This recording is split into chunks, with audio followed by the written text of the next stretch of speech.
Yo, Bakayalo Konoyalo, oui, on se retrouve de nouveau pour parler du film Dragon Ball Super Super Héros. Oui, parce que regardez bien ce tweet qu'avait fait Saikyo Devin, les amis. Oui, Saikyo Devin qui dit « Je réalise que la promo du film Super Héros était légendaire et non catastrophique. Donc, il est temps de faire un résumé complet de toute la promotion Dragon Ball Super Super Héros et de voir un peu toutes les informations qu'on a, d'essayer de toutes les réunir. Comme ça, on va juger si, avec le peu qu'on a pour l'instant, parce que ce n'est pas encore terminé, on va voir si c'est vraiment légendaire. Bien évidemment, on se fera une autre opinion une fois qu'on aura tous les éléments. Mais là, on va déjà faire un petit résumé complet de tout ce qu'on a. Et les amis, c'est parti. On va regarder ce fameux tweetos qui s'appelle Facto. Merci à lui. Je trouve qu'il a très bien résumé la situation actuelle avec toutes les infos qu'on a. Donc attention, voilà. À l'attention des personnes étant intéressées par les rumeurs spoilers du film Dragon Ball Super Super Héros, je vais vous faire part des rumeurs entourant le film. Attention, ce sont des rumeurs qui peuvent se révéler complètement fausses. Ça se passe en dessous. Attention, spoilers, les amis. Ok, donc c'est parti, les amis. Donc on va un peu résumer tout ça. Donc en numéro 1, Gohan aura un rôle prépondérant dans le film. La communication officielle nous l'a déjà bien fait comprendre. En 2, il y aura plus de contenu lié à l'histoire et la narration entre les personnages que dans DBS Broly. Ok, donc oui, il y aura beaucoup plus de Fly for Fly, je sais plus comment on appelle ça, mais bref, je sais plus comment on le dit en anglais, je suis trop nul en anglais, voilà, c'est la vie de tous les jours en gros. 3, l'histoire sera plus ou moins autant sur Piccolo que sur Gohan. Et sur Pan aussi, vous l'oubliez. Enfin bon, bref, ok, sur Piccolo et sur Pan. Ok, 4, il ne semblerait pas y avoir de référence à Moro ou Granola. Ok. 5, le premier acte du film se concentrera sur Piccolo, Pan, le Red Ribbon. 6, une version de C21 sera présente dans le film, mais ce ne sera pas C21 tel que nous la connaissons. Oh là là, il y aura C21, ça y est. 7, les informations divergeraient concernant la temporalité du film après ou avant Granola. Ben non, c'est après Granola, obligé, puisqu'il y a Pan qui a grandi. Piccolo en 8, Piccolo serait furieux envers Gohan, car ce dernier se reposerait trop sur la puissance de Vegeta et Goku. Ok. 9, aucune transformation de Goku et Vegeta en Ultra Instinct. Wagamama, non, pas d'Ultra Ego, pas d'Ultra Instinct. Ah, bon, d'un autre côté, on aura du Gohan et du Piccolo, attention. C'est vrai que Ultra Ego, Ultra Instinct, plus Broly, on est à des niveaux stratosphériques de puissance là. Hein, donc c'est bien aussi de faire briller Gohan, Piccolo et les autres. Et Pan sûrement, on verra. 10, une scène entre Beerus et Cheili. Cheili c'est qui ça? C'est Chilai, ok. 11, Gohan aura en tout 3 gros combats. Oh, 3 gros combats. Ok, donc on aura sûrement un contre le Gamma qu'on a vu sous la pluie. On aura quand il sera en Ultimate, à moins qu'on considère ça comme le même combat. Parce qu'il se peut que la transformation en Ultimate fasse partir la pluie. Phénomène intéressant, moi j'aurais fait, oh punaise. Tu vois, moi j'avais prédit que la pluie serait synonyme de drame, que Gohan allait se faire battre.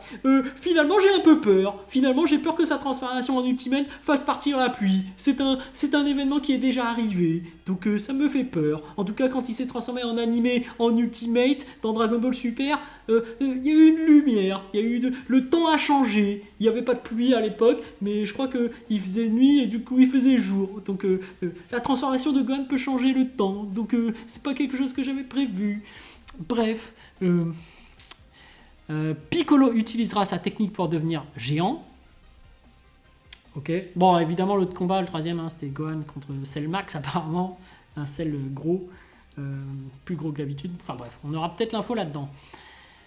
Piccolo utilisera sa technique pour devenir géant en 12. 13. Piccolo demandera à Dende de débloquer son potentiel après sa défaite contre Gamma 2. Ah d'accord. Ok, ce serait après Gamma 2 et ce serait Dende qui ferait ça. Ok. Dende redirige Piccolo vers Shenron. Ah oui. Donc oui, effectivement, Dende n'en est pas capable. 15. Shenron débloque le potentiel de Piccolo et Bulma fait un souhait d'un plus gros derrière, vu dans le teaser, et d'avoir des cils plus longs.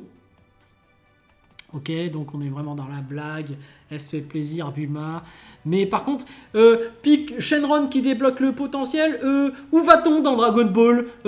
Voilà, j'ai envie de dire, normalement on doit faire des efforts pour progresser. Depuis quand on fait appel à un dragon? Normalement c'est les gros Namek qui peuvent effectivement éveiller les potentiels, le vieux Kaioshin, mais là, faire un vœu, je trouve ça abusé. Voilà, je le dis, mais bon, on verra bien quand le film sortira. 16. Gotenks ne sera là que pour le gag. Ouais, bon. Ok, ce sera le gros Gotenks. Ils vont foirer leur fusion. 17. Cellmax. Ok, d'accord, on a le nom Cellmax. C'est de plus en plus fréquent dans les tweets. Il semblerait que la source devienne de plus en plus précise. Hein. Il y a de plus en plus de gens qui en parlent de Cellmax, donc ça se reprécise. Donc Cellmax sera l'ennemi final du film. Ce ne sera pas une résurrection du Cell d'origine, mais une nouvelle création. Ok. 18. Gohan aurait des scènes ultra classe. Il est déjà classe de base, oui. Et 19. Tous les méchants ne mourront pas. Mais de quel méchant parle-t-il? Puisque Gamma 1 et Gamma 2 ne sont pas méchants. Oui, c'est ce que je disais, je prédisais ça. Ils vont devenir gentils et l'ont toujours été en fait. Ils ont juste été manipulés. Donc quand il dit tous les méchants, mais de qui il parle exactement? Voilà. Donc effectivement, Kaiwai qui est un ami de Sakio Devin et qui connaît bien le milieu des agents secrets infiltrés dans la Toei Animation, qui a plus d'informations et qui confirme donc, bon récapitulatif. On peut également ajouter des fuites sur la transparence de Cellmax qui serait géant et de couleur rouge, vert et noir. Ah ouais, d'accord. Une autre fuite toute fraîche, on voit Jiren dans ce film. Ah, carrément Jiren. Oh là là. Ok. J'imagine que Jiren apparaîtra sous forme de flashback comme dans Dragon Ball Super Broly. Ah oui. Ah bah dans ce cas-là, c'est pas si important. C'est comme s'il n'était pas dans le film en fait. Oui, sans aucun doute, ça permet de replacer le film dans la chronologie de DBS. Ok. Est-ce qu'on aurait droit à ta critique? Donc, ok. Et Facto qui répond: en vrai, j'aimerais bien faire une critique du film en live et un live avec un invité, comme je l'avais fait pour la Comic-Con avec Saikyo. Donc, il connaît très bien Saikyo Devin. Donc voilà, il y a pas mal de gens qui veulent ce live. Saikyo Devin, lui aussi devrait faire un live, ça fait longtemps qu'il n'en a pas fait.